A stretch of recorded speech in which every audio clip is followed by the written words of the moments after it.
My name is Beulah, and I am 34 years old. Being a single mom to my 12-year-old son Jackson has been the hardest yet most rewarding journey of my life. Despite my family constantly judging my choices, I still maintain contact with them.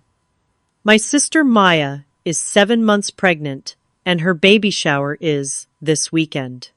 I am hoping this gathering will finally give us a chance to heal old wounds. If you are watching this, drop a comment letting me know where you are from and hit that like and subscribe button if family drama hits close to home.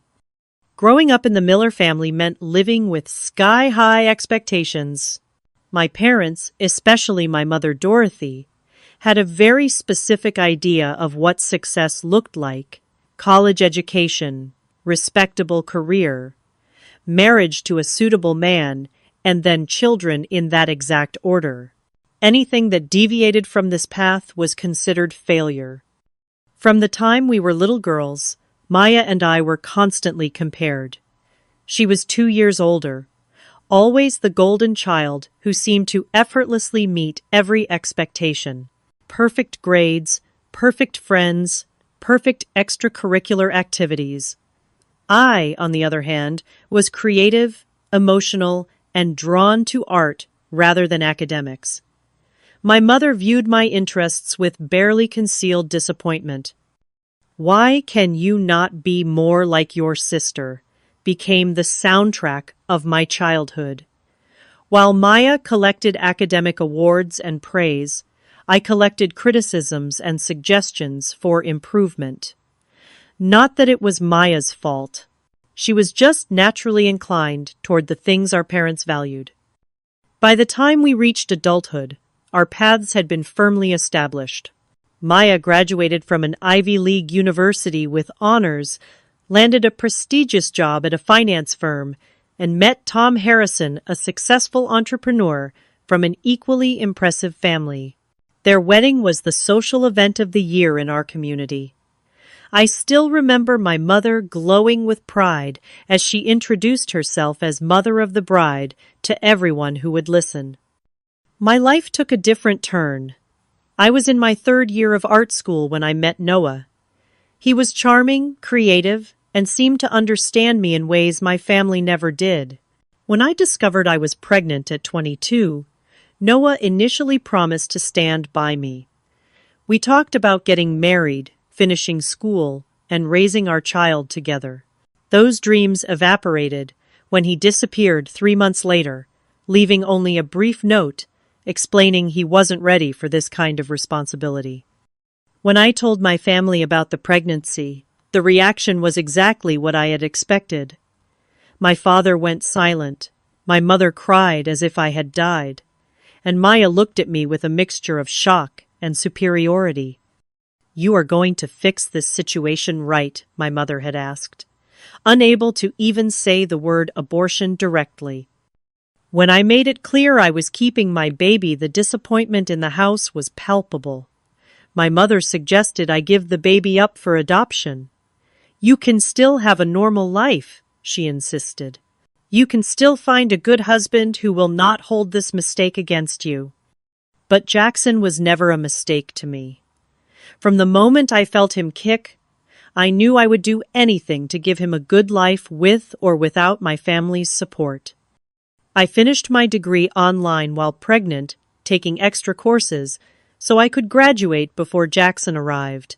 After he was born, I started working as a freelance graphic designer, taking on projects I could do from home while caring for my newborn. It was not easy.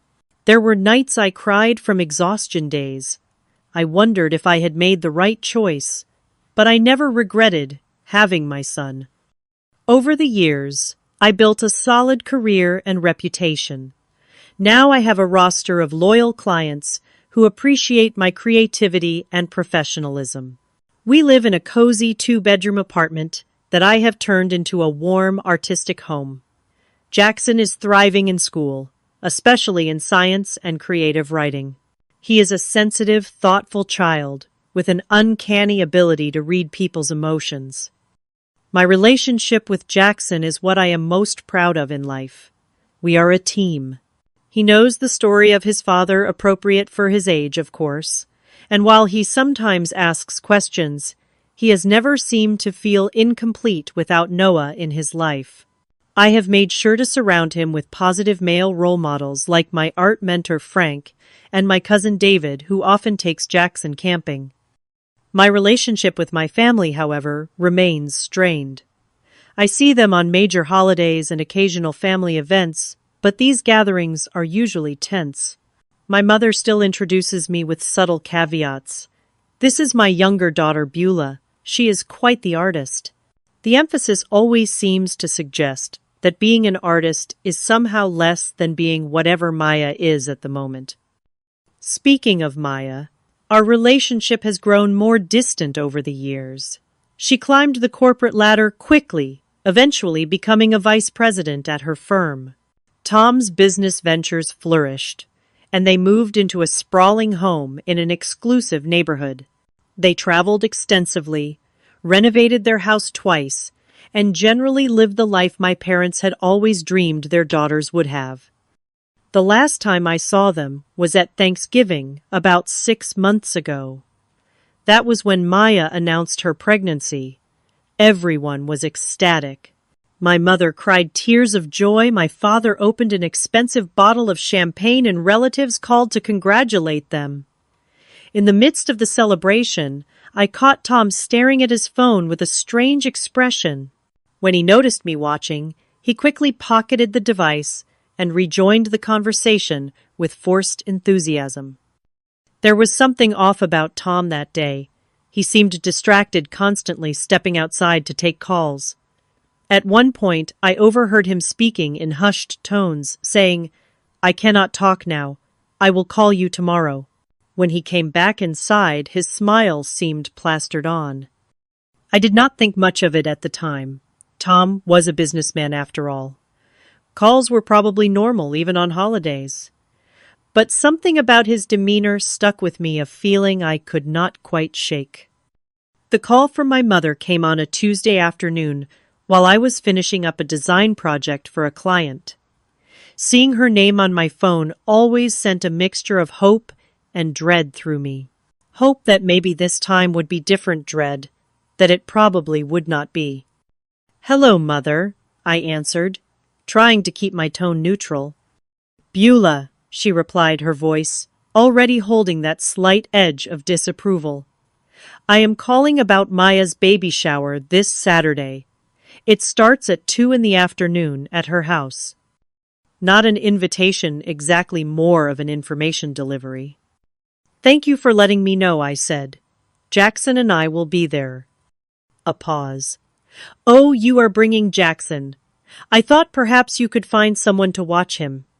These events are really more for the women." "Jackson is family," I replied firmly, "and he is looking forward to seeing everyone." My mother sighed, that familiar sound of resignation I had heard so many times.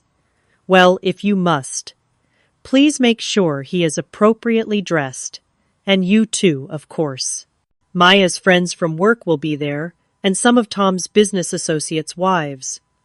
Translation: Do not embarrass us by looking like the struggling artist you are.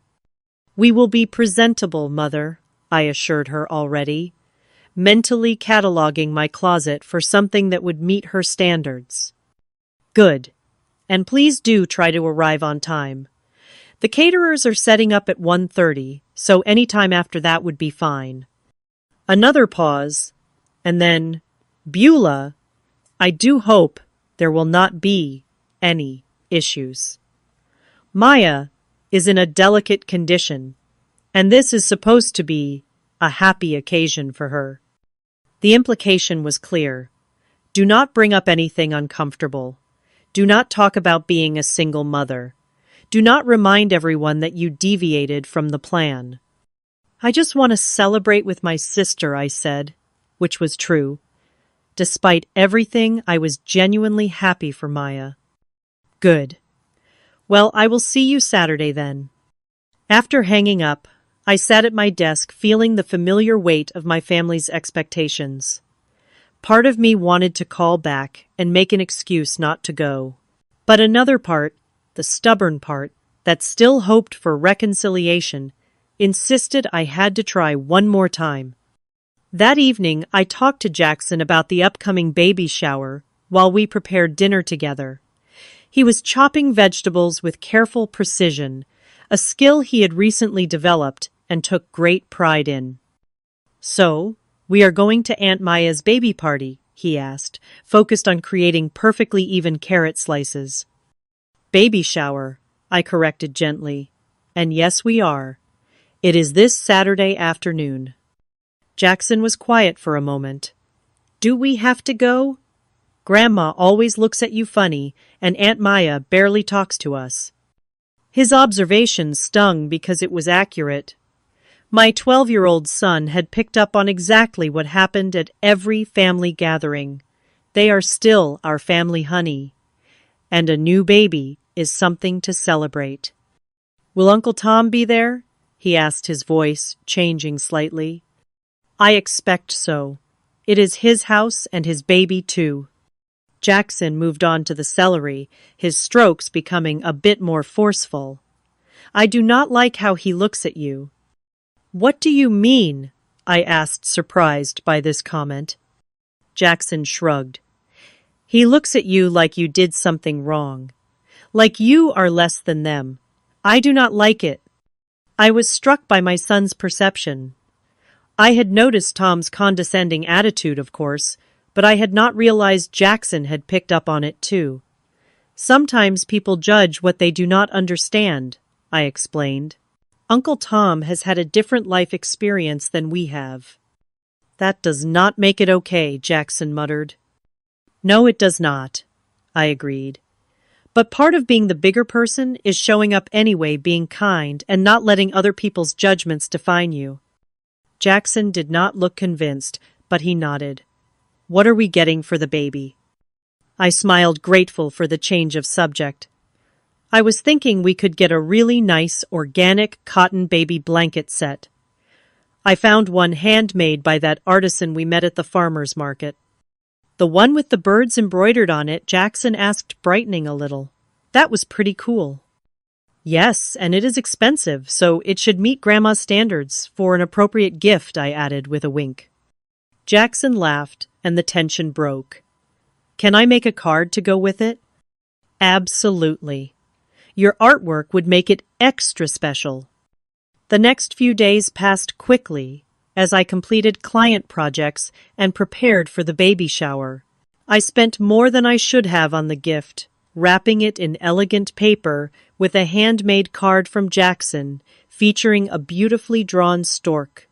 I also splurged on a new dress for myself, navy blue, with subtle floral patterns, conservative enough for my mother's approval, but still reflective of my style. The morning of the shower, I noticed Jackson was unusually quiet. He sat at the kitchen table staring at his phone with an intense expression.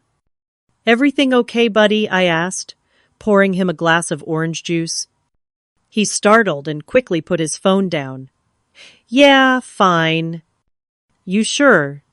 You seem a bit distracted." "Just playing a game," he said, but his voice lacked conviction. Later, as we were getting ready to leave, I caught him checking his phone again, his brow furrowed in concentration. "Jackson, what is going on? You have been glued to that phone all morning." "Nothing," he said too quickly. Then, after a pause, "Mom, I do not think Uncle Tom is a good person." The statement was so unexpected that I did not immediately know how to respond. "Why would you say that?" Jackson hesitated, clearly, wrestling with something. "Just a feeling I have." "Did something happen? Did he say something to you at Thanksgiving?" "No, nothing like that. Can we just go? We are going to be late, and you know how Grandma gets." I wanted to press further, but he was right about the time. "Okay, but if something is bothering you, you can always talk to me about it. You know that, right?" He nodded, but his expression remained troubled.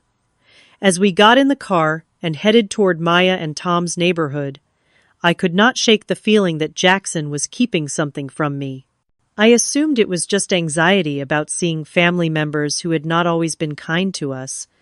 I had no idea what was really going through my son's mind or how it would change everything in just a few hours. Maya and Tom's house sat on a hill overlooking the city, a contemporary masterpiece of glass and stone that had been featured in a regional architecture magazine. As we pulled into the circular driveway, already lined with luxury vehicles, I felt the familiar pang of inadequacy in my practical, mid-sized sedan. "Wow," Jackson whispered beside me. "Their house is even bigger than I remembered." "They have done some renovations since Thanksgiving," I explained, recalling the detailed updates my mother had shared during our infrequent phone calls. "Uncle Tom's business has been very successful this year." We parked and approached the front door, Jackson walking slightly behind me.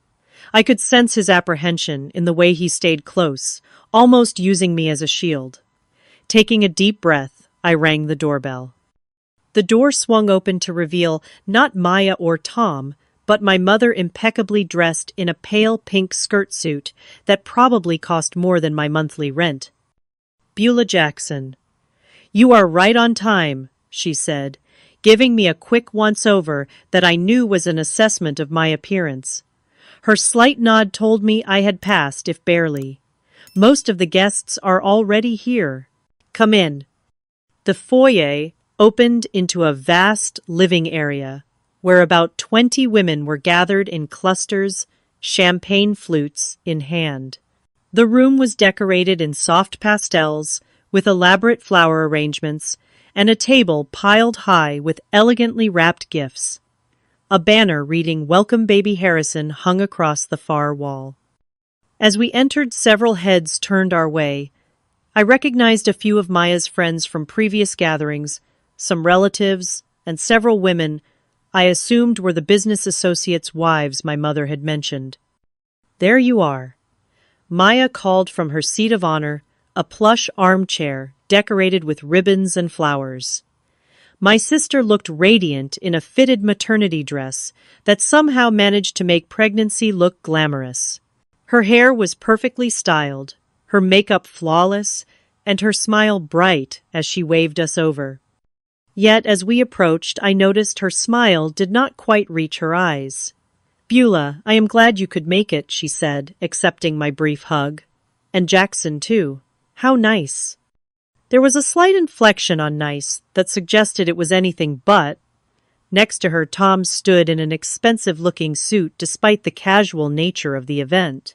He nodded at me stiffly before turning his attention to Jackson. "Hey there, young man. Getting tall or not you?" His tone was overly jovial, the kind adults use when they do not quite know how to talk to children. Jackson merely nodded, his eyes darting between Tom and Maya. "Why do not you both get something to eat?" my mother suggested already, steering us toward the buffet table and away from the center of attention. "The caterers have made the most wonderful selection." As we filled our plates with tiny sandwiches and fruit skewers, a woman I vaguely recognized as one of Maya's college friends approached. "Beulah Wright?" she asked, her voice syrupy sweet. "It has been ages. Are you here alone today?" The question had an edge to it, a subtle dig that I was all too familiar with. "I am here with my son," I replied evenly, gesturing to Jackson, who was carefully selecting a cookie from a tiered tray. "Oh, how lovely," she said, her eyes conveying sympathy that felt more like pity. "It must be so challenging doing everything on your own." Before I could respond, an older woman, who I recognized as my mother's cousin, joined us. "This must be your boy," she said, looking at Jackson with undisguised curiosity. "Growing up without a father figure must be so difficult. Boys especially need that male guidance, do not they?" Jackson stiffened beside me, his knuckles whitening around his plate. Jackson has plenty of positive role models in his life, I said firmly, placing a protective hand on his shoulder. And he is doing exceptionally well. Top of his class in science, and an amazing artist. Of course, the woman said dismissively. But it is not quite the same as having a father in the home, is it? I felt Jackson trembling slightly under my touch, and knew it was time to extract ourselves from this conversation. If you will excuse us, I should go congratulate my sister properly. As we moved away, Jackson whispered, I hate when they talk about me like I am not here, or like there is something wrong with me. There is nothing wrong with you, I assured him. Some people just cannot imagine happiness outside their narrow definition of what a family should look like. We found seats at the edge of the room, slightly removed from the main gathering. From there we watched as Maya held court, accepting compliments on everything from her pregnancy glow to her impeccable home. My mother fluttered around her like an anxious butterfly, ensuring everyone's glasses were full and conversations were flowing. When it came time for Maya to open gifts, everyone gathered around her chair in a semicircle. We stayed toward the back, but my mother spotted us and waved impatiently. Beulah, bring your gift up front. Maya is about to start. Reluctantly, I moved forward with our carefully wrapped package, placing it on the gift table before retreating back to Jackson. One by one, Maya opened the presents, exclaiming over tiny outfits and baby gadgets I could never have afforded as a new mother. Each gift was met with genuine enthusiasm and effusive thanks. When she reached our gift, she unwrapped it quickly. "Oh, a blanket set! How nice," she said, barely glancing at the exquisite handwork before setting it aside and reaching for the next package. No mention of Jackson's beautiful card, no acknowledgement of the thought we had put into selecting something handmade and special. "That blanket cost $150, Jackson muttered under his breath, and she acted like it was nothing. "It is okay," I whispered back. "The important thing is that the baby will have something cozy to snuggle in." But I felt the sting of dismissal too, especially when the next gift, a standard store-bought baby monitor, received far more appreciation. Jackson's hand found mine and squeezed tightly, his intuitive nature sensing my hurt. When it came time for the lunch portion of the shower, we discovered that seating had been pre-arranged with delicate name cards. Jackson and I were placed at a table in the far corner of the room, along with an elderly great-aunt who was hard of hearing and a distant cousin I had not seen in years. "At least we can eat in peace," I whispered to Jackson, trying to make the best of the situation. He offered a small smile in return, but I could tell he was aware of the deliberate separation. From our isolated position, we watched as my mother held court at the main table with Maya, Tom, and what appeared to be the most prestigious guests. Dorothy's voice carried across the room as she regaled the table with stories of Maya's accomplishments and the couple's perfectly stable life. "Tom just closed that big development deal in the financial district," I overheard her saying, "and they are already planning the nursery renovation. Only the best for my first grandchild." I winced at that. Jackson was technically her first grandchild, though she rarely acknowledged him as such. Jackson noticed, too. I saw his shoulders slump slightly as he pushed food around his plate. "Do not let it get to you," I said softly. "You know Grandma has her own issues." "I know," he replied. "I just wish she could see how awesome you are, Mom." His loyalty warmed my heart. As long as you think so, that is all that matters to me. After lunch, the guests migrated back to the living room for coffee and dessert. Jackson had grown increasingly quiet, checking his phone under the table and occasionally casting strange glances toward Tom, who was working the room like a politician moving from group to group with practiced charm. I tried to engage in conversation with a few of the less judgmental guests, mostly discussing neutral topics like the unseasonably warm weather and the latest movies. Just as I was beginning to think we might make it through the event unscathed, the conversation took an unexpected turn. One of Maya's friends, a woman named Valerie, who I remembered from their college days, raised her voice slightly to be heard over the general chatter. "So, Maya, have you and Tom decided on your parenting approach? Are you going to be strict or more relaxed?" All eyes turned to my sister, who smiled serenely with one hand resting on her belly. "Well, we have been reading several books on the subject. Tom believes in firm boundaries with lots of positive reinforcement, and I think structure is so important for children." Heads nodded in agreement around the room. My mother beamed with pride. "We plan to be very involved parents," Maya continued, warming to her topic. "Tom is even cutting back on his work hours for the first few months. We believe having both parents actively engaged is crucial for proper development."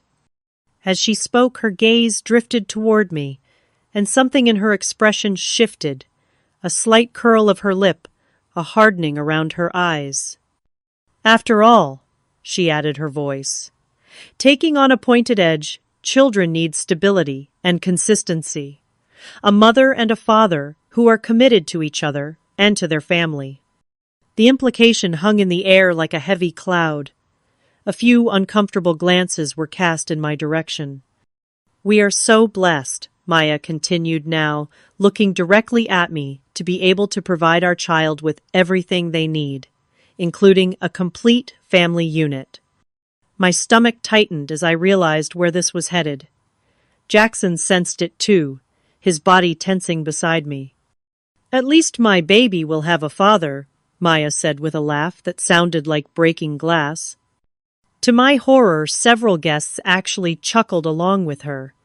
Others looked away awkwardly, but no one spoke up. "Some women just make bad choices," my mother added from her seat beside Maya, her voice carrying in the now quieter room. "But thankfully, Maya has always known how to make the right decisions." The room seemed to spin around me. 12 years of judgment, 12 years of subtle and not so subtle digs, all distilled into this public humiliation. I felt tears burning behind my eyes, but refused to let them fall. Not here, not now, not in front of these people. I started to rise, intending to make a dignified exit, when Jackson's hand on my arm stopped me. I looked down at my son, expecting to see hurt or embarrassment on his face. Instead, I saw something entirely different. His expression was calm, determined with a maturity far beyond his 12 years. "Mom, it is okay," he whispered. "I need to do something." Before I could ask what he meant, Jackson stood up, his slender frame straight and tall beside me. The room gradually fell silent as people noticed the 12-year-old boy standing ramrod straight in the middle of the baby shower. Even Maya's smug expression faltered slightly as she registered her nephew's stance. "Jackson," I whispered urgently, tugging at his sleeve. "Sit down, honey." But he gently shook off my hand, his eyes fixed on his aunt. The confidence in his bearing was so unexpected that I found myself frozen, uncertain whether to stop him or let whatever was happening unfold. My mother was the first to break the uncomfortable silence. "Jackson, dear," the adults are talking. "Why do not you go out to the patio? I think there might be some cookies left on the dessert table." Jackson did not even glance in her direction. Instead, he took one step forward, then another, until he was standing in the center of the room. The guests parted slightly, creating a clear line of sight between my son and Maya and Tom. "Aunt Maya Jackson," said his voice surprisingly steady and clear, "should I tell everyone about Uncle Tom's other family?" The words landed like a bomb in the elegant room. For a moment, everything seemed suspended in time. Maya's face went from confusion to shock, her mouth opening slightly, but no sound coming out. Tom, who had been casually leaning against the fireplace mantel, suddenly straightened his face, draining of color. My mother was frozen in place, one hand clutching her pearl necklace. The other guests exchanged bewildered glances, unsure if they had heard correctly. "What did he say?" someone whispered. "What is he talking about?" asked another. Tom was the first to recover, forcing a laugh that sounded painfully artificial. "Kids and their imaginations," he said, attempting to sound amused but achieving only a strained approximation. "Jackson, buddy, what are you talking about?" Jackson did not flinch under Tom's gaze. Instead, he reached into his pocket and pulled out his phone. "I was at the Westfield Mall with my friend Zach last Saturday. We were at the food court when I saw you." Tom's face twitched slightly. "Well, I do go to that mall sometimes for business. What is so strange about that?" "You were not alone." Jackson continued, his voice still calm, but now tinged with something like disappointment. "You were with a woman and 2 kids, a boy about my age and a little girl, maybe 5 or 6. The room had gone so quiet, I could hear the tick of the ornate wall clock. Maya's face was ashen now, her hands gripping the arms of her chair. You called the boy son, Jackson added, and the little girl called you daddy. Tom took a step forward, his forced smile now completely gone. Now listen here. This is completely ridiculous. I have clients with children. I was probably just being friendly. Jackson swiped his finger across his phone screen. I took a picture because I was confused. I thought maybe you had cousins or something you never mentioned. He turned the phone around, showing a somewhat distant but clear image of Tom with his arm around a woman who was definitely not Maya, a boy and girl on either side of them. Tom's face contorted with anger. You took pictures of me. That is an invasion of privacy. Beulah, control your son. But it was too late. The photo was already being passed around as guests craned their necks to see. After I saw you, I got curious, Jackson continued, seemingly immune to Tom's growing fury. So I looked you up online. It was not hard to find your other Facebook profile, the one under the name Thomas Harris instead of Tom Harrison. Maya made a strangled sound, somewhere between a gasp and a sob. You have a whole other life, 10 miles away, in Riverside, Jackson said, his voice finally showing a crack of emotion. Another wife named Diane, 2 kids, a dog named Cooper. You even posted pictures of your family vacation to Lake Tahoe last month when you told Aunt Maya you were at a business conference. The revelation hung in the air like a physical presence. Several guests began gathering their purses, clearly eager to escape the unfolding drama. Others sat transfixed, unable to look away from the train wreck of a situation. This is absurd, Tom sputtered, but his protest lacked conviction. This child is making up stories. I have the address too, Jackson said quietly. 722 Oakwood Drive. That is where your other family lives. In the blue house with the red door.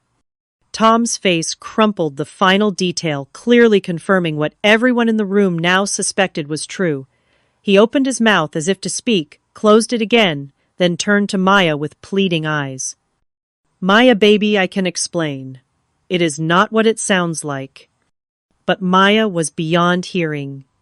She sat rigidly in her chair, one hand on her belly, the other covering her mouth, tears streaming down her face.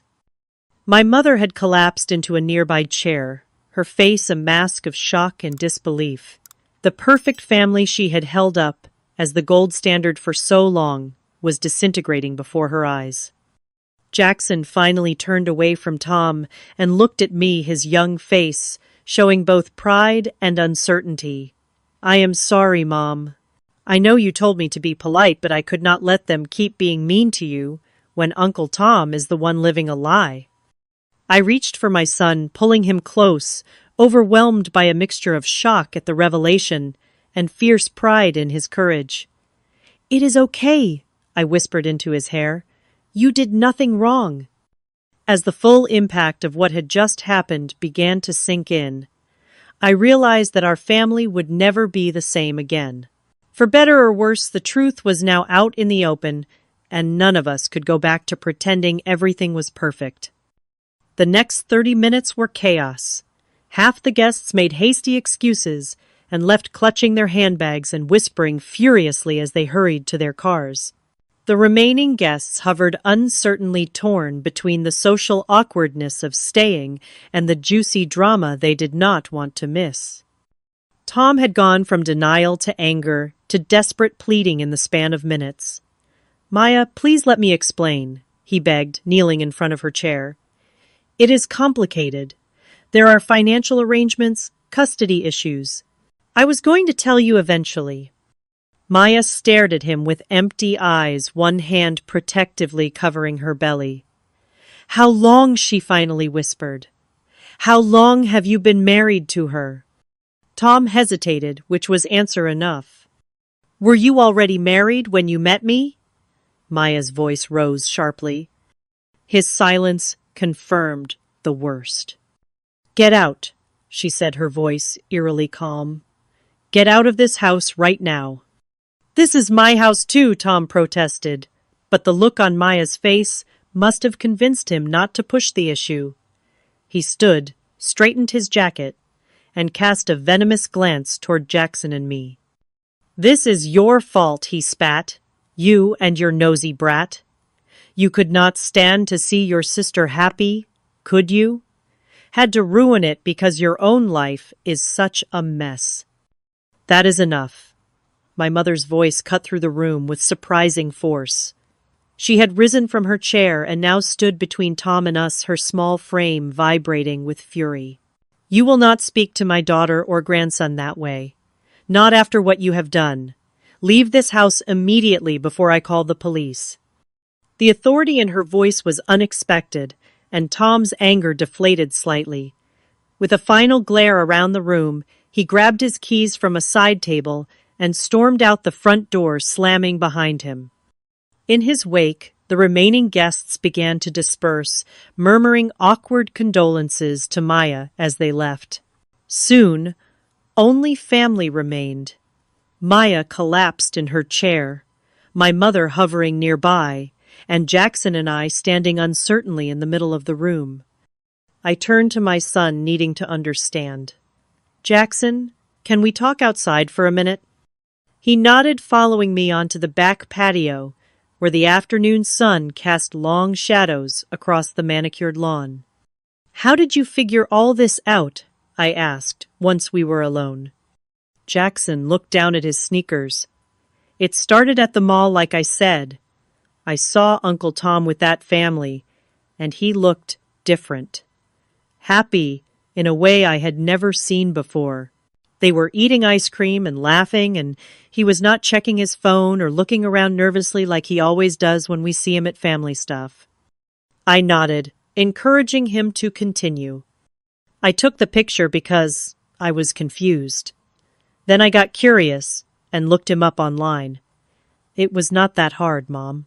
He has 2 different Facebook accounts, but he uses the same profile picture for both, just cropped differently. One for Tom Harrison, the successful businessman married to Aunt Maya, and one for Thomas Harris, the family man with Diane and the kids." "Why did not you tell me?" I asked gently. Jackson shrugged.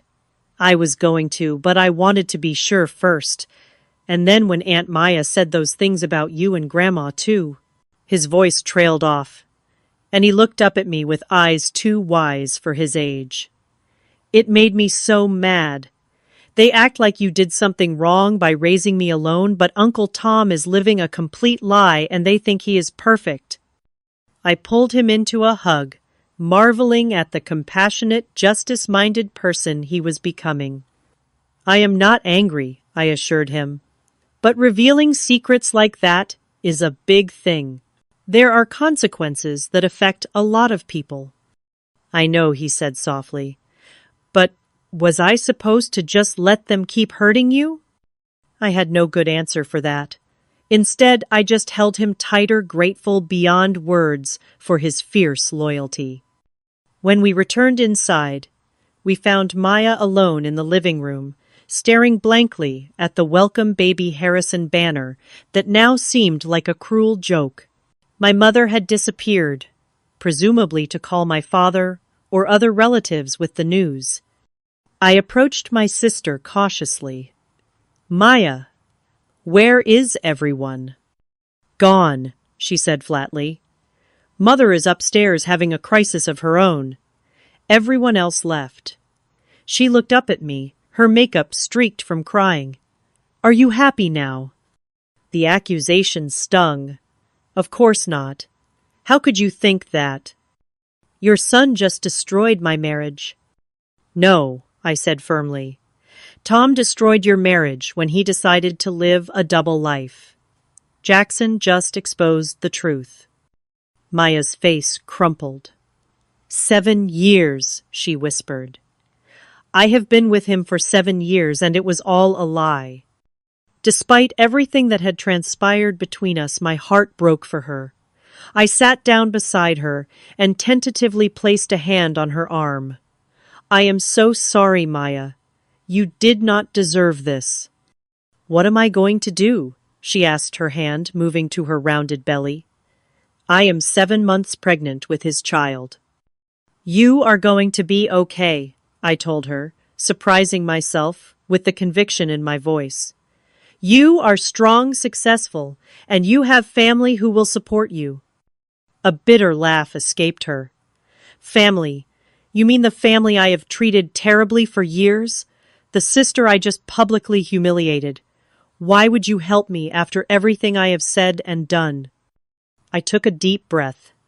Because that is what family really means. Not appearances or status or following some predetermined path.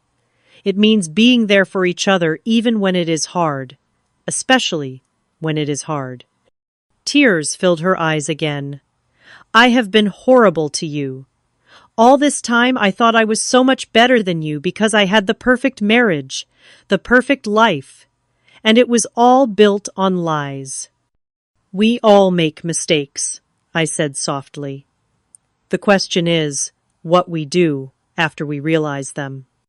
My mother reappeared, then her face drawn and aged somehow in the span of a single afternoon. She looked between Maya and me with uncertainty, as if seeing us both for the first time. I called your father, she said, to no one in particular. He is on his way home from golf. She stood awkwardly in the doorway, a woman who had spent decades crafting the perfect family image, now confronted with its complete collapse. For once, she seemed at a loss for words or judgment. Mother, I said quietly, I think we need to talk, all of us. She nodded slowly, moving to sit across from Maya and me. Jackson hovered nearby, and I patted the seat next to me, including him in this family moment. I never meant for any of this to happen, my mother began, her voice uncharacteristically tremulous. I just wanted what was best for both of you. I wanted you to have good lives. I know, Mom, I said. But you equated good with a very specific kind of life. And when my life took a different path, you treated it as a failure rather than just a different kind of success. She flinched slightly, but did not deny it. I have worked hard to build a life I am proud of, I continued. Jackson and I might not have a big house or a prestigious address, but we have a loving home. We have each other. And that matters more than any of the things you have spent years making me feel bad about not having. My mother's eyes filled with tears. I did not realize how much I was hurting you. I thought I was motivating you to do better, to want more. By constantly comparing me to Maya, by treating Jackson as less than, because of how he came into the world. Jackson shifted beside me, and I squeezed his hand reassuringly. I was wrong, my mother admitted, the words clearly difficult for her. I see that now, especially after today. She turned to look at Maya.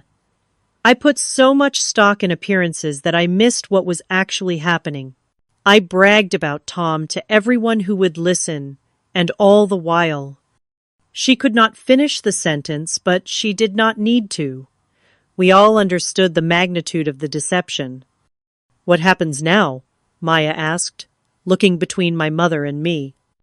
Now, I said firmly, we start being a real family, one that supports each other through both the good times and the bad ones, one that values honesty over appearances.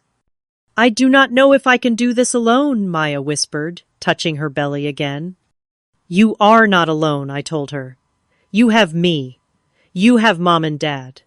And contrary to what you said earlier, children can thrive with one parent who loves them completely. Jackson is living proof of that. My son straightened proudly beside me, and for the first time that day, Maya looked at him with something approaching respect. Thank you, she said softly, for telling the truth, even though it hurt. Jackson nodded solemnly. I am sorry it had to happen this way.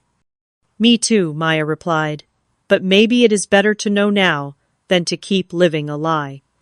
As the four of us sat together in the ruins of what was supposed to be a celebratory day, I felt a strange sense of hope begin to take root.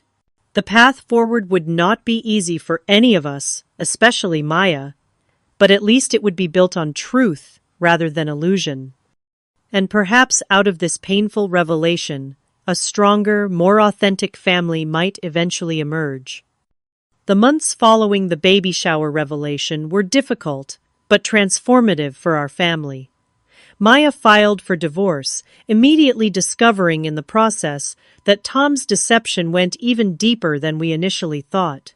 Not only did he have another family, but he had been siphoning money from their joint accounts for years, presumably to support his other household. Through it all, I stayed by my sister's side. The years of judgment and comparison fell away, as we rediscovered the bond we had shared as children before expectations and competition had driven us apart. I accompanied her to doctor appointments, helped her prepare the nursery, and spent hours listening as she worked through her shock and grief. My mother underwent perhaps the most surprising transformation. The collapse of her carefully constructed family narrative seemed to break something fundamental in her worldview. For the first time, she began to question the values and judgments that had guided her life for so long. I spent decades focusing on the wrong things she confessed to me one evening as we sat in Maya's kitchen sorting baby clothes. All those years I looked down on your choices, and yet you built something real and honest. You raised an amazing boy with integrity and courage. Meanwhile, I was bragging about a marriage that was nothing but a facade. You did what you thought was right, I told her, finding forgiveness easier than I had expected. We all make mistakes, Mom. What matters is that we learn from them. She reached across the table and took my hand, her eyes shining with unshed tears. I am so sorry, Beulah, for everything, for making you feel less than, for not seeing the incredible strength it took to make the choices you did. That conversation marked a turning point in our relationship.